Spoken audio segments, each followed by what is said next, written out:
Today, we're going to continue our conversation from last week about success. And we're going to dive in. What does my team really need from me to be successful?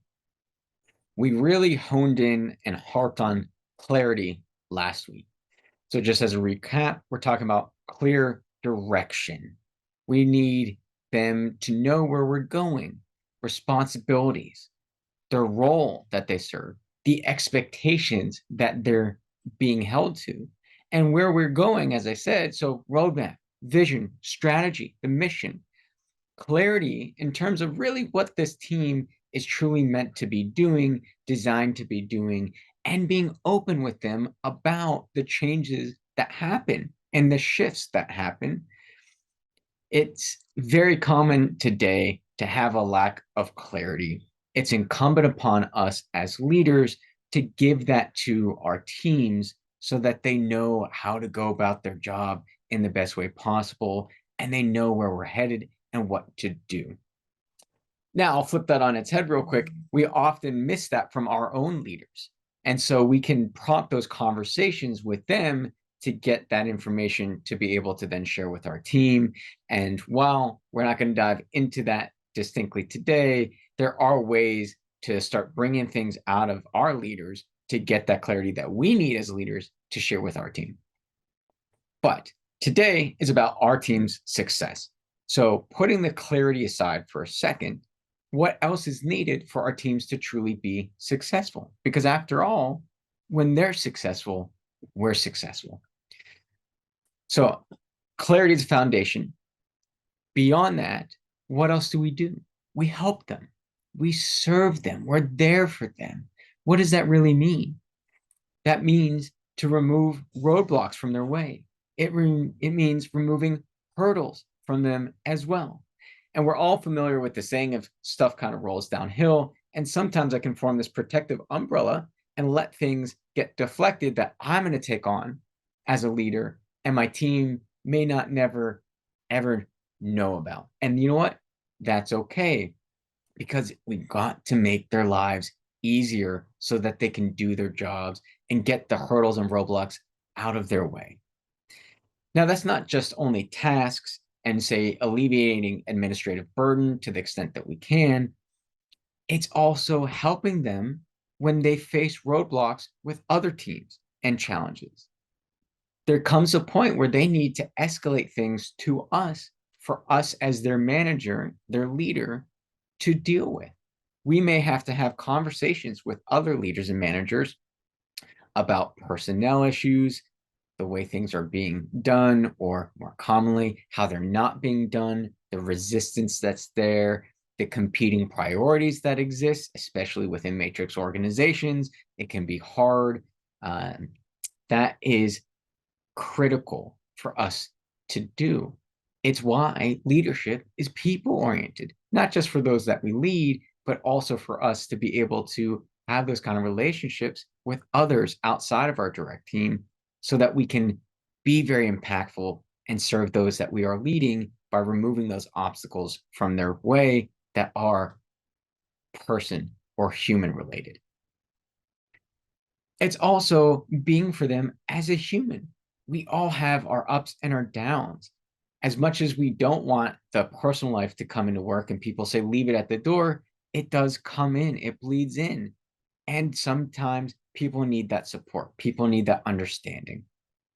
Now, as a leader, that is going to have an extent where there is a baseline that people are going to need to perform to. So that's not to excuse lack of performance, people who are insubordinate, people who are just trying to milk the system.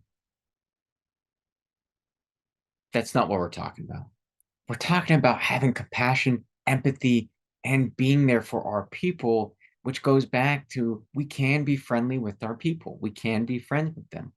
We don't have to go out drinking. We don't have to be at the bars with them, family picnics. You don't have to go to that extent, but you can have a very friendly relationship. And in fact, that's going to resonate better. And in turn, let them know that you care about them and they're going to do better work for you because of it. So being there for them. One of the other keys is the right blend of being hands-on and hands-off. Micromanagement is universally hailed as one of the big derailers for leadership. No one likes to be micromanaged. People need to feel like they have autonomy, control over their own destiny, be able to have a choice, a say in the matter.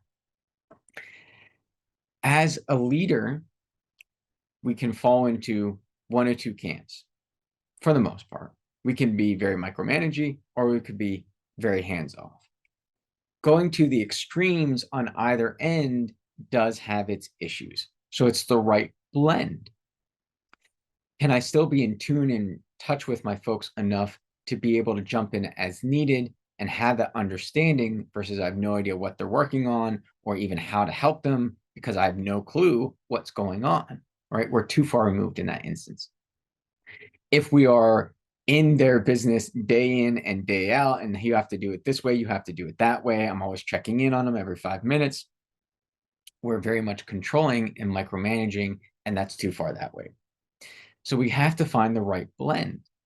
And while we may have a preference as a leader of which side we tend to lead towards, there's an art to what does this individual person need from me who's on my team, because it's important. And it may take us a little bit out of our comfort zone, but as a manager, as a leader, that is something that's incumbent upon us to give the help when it's needed, right? We touched upon help earlier.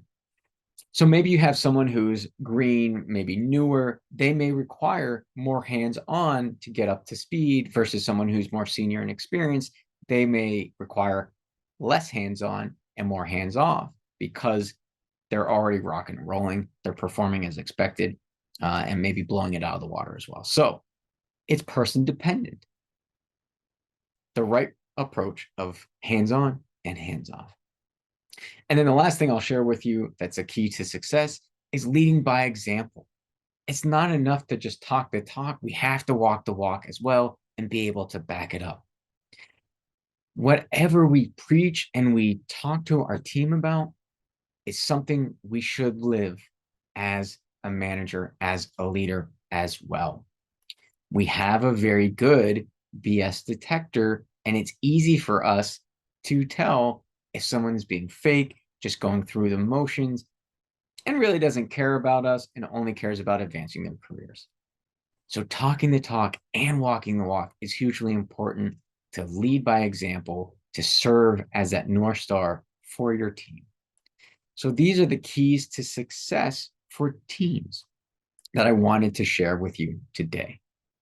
If you have questions, please reach out, let me know. Love to have that in-person conversation with you, that personal conversation about what you're facing to be able to really help you dive further in how to get the most success out of your team. Before that, and in the meantime, I have hope you enjoyed this conversation today. And until the next time, be the movement in your life.